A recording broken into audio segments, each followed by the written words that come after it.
Hello, Algebra 2 class. This is Travis Miller. I am not in class, obviously, today, but I have some instruction for you still.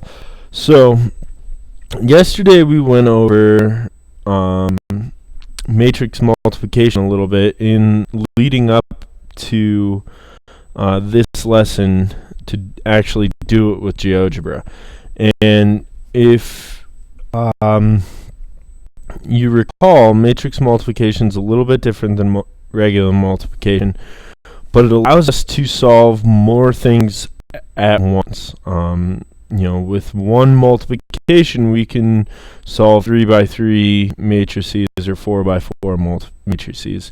And we'll get into that real quick, but luckily GeoGebra is going to be doing that for us. You guys have been getting good at being able to solve a system of equations with 3 unknowns, and that needs 3 equations, and now we're going to let GeoGebra do that. So if you guys open up your assignment for today, question 5 has you trying to find a quadratic going through the points 1, 18, 2, 12, and 3, 2. And so what I've done is I've just kind of made you a video showing how to do that with GeoGebra. The first thing would be to look at these. We need to create the system of 3 equations that we had originally, and I do expect you to do this for every one of them. At least write the matrix down you used. That you plugged into GeoGebra on your piece of paper, so I can see those matrices. So the first one, if I have an x value and plug it in for the x squared, x value of 1, that's just going to give me 1 next to my a coefficient, 1 next to my b coefficient, and there's always going to be a 1 next to the c coefficient.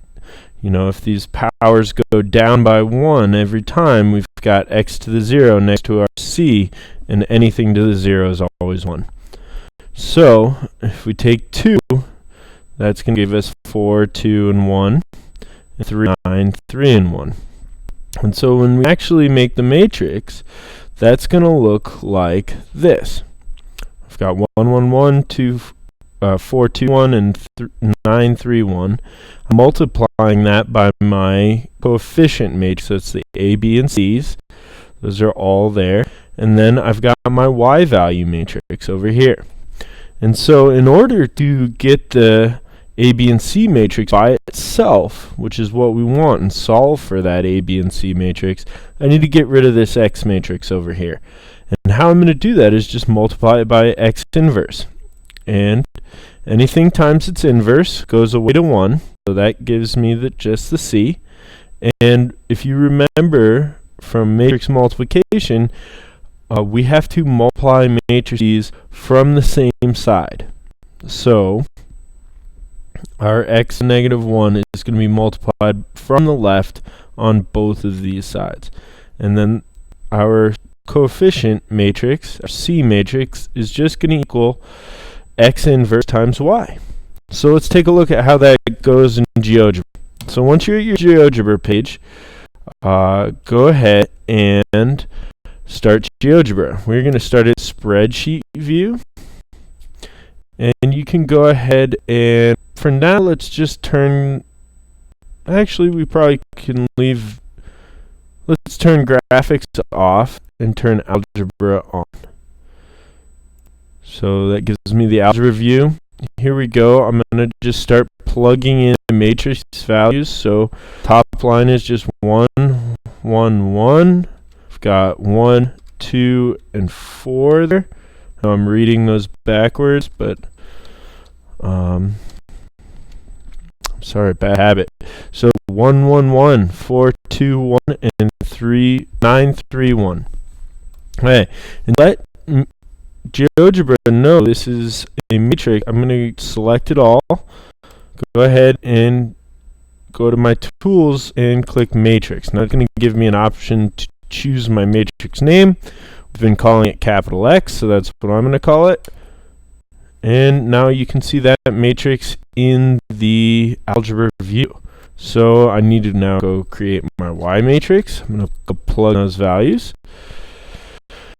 and select them. Choose matrix. Choose my Y name. Okay. Now all I need to do is for my coefficient matrix, I'm going to set that equal to X inverse. So that's our caret, the shift 6 with a -1 up there. And then I'm going to use the asterisk for multiplication, shift 8, and multiply it by capital Y. And you'll see our C value. Our C matrix is -2, 0, and 20, meaning A is -2, B has a 0 value, and C is 20. Now this is dynamic matrix. If I go and change a value in here, it's going to change my values of the matrices in the algebra view and change the values of the multiplication. So you only have to create the matrices once, and then you can just go and plug your values in for each problem.